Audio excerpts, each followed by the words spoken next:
Hi everybody. There is so much to do in the vegetable patch that I find myself kind of paralyzed. I'm just sort of standing and looking around and seeing all the things that need to be done. My vegetable patch is a total jungle. So while I procrastinate, why don't I give you a little tour? 1, 2, 3, and then at the back, if you can see them, 2 more long raised beds. So 5 in total, and as you can see, it is a total jungle full of plants, but lots of them planted themselves.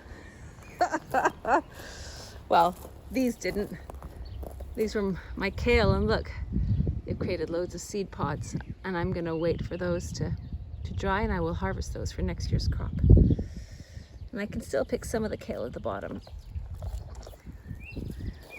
What else is going on? A jungle of poppies. Really pretty lilac ones too. They self-seed like crazy.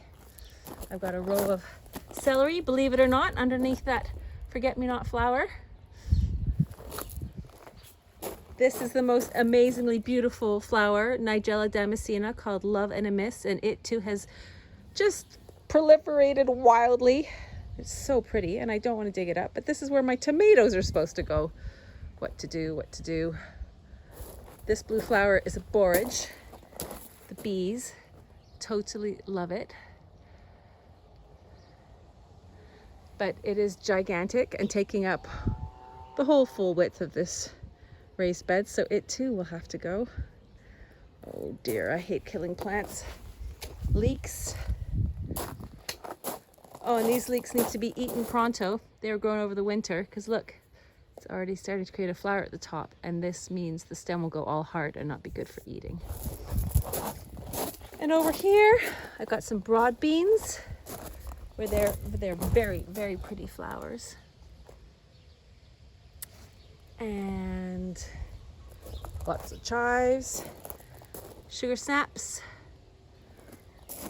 This bed has kind of been cleared.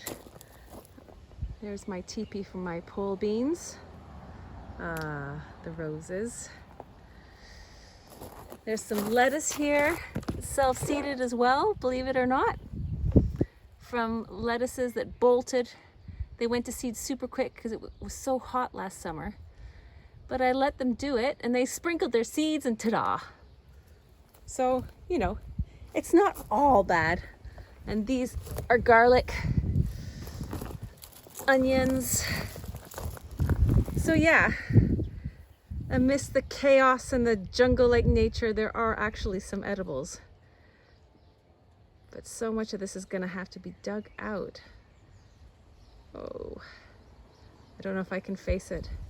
I feel like that sailor in the A.A. Milne poem. And so in the end, she did nothing at all but bask in the vegetable patch wrapped up in a shawl. And I think it's appalling the way she behaved. She did nothing but basking until she was saved.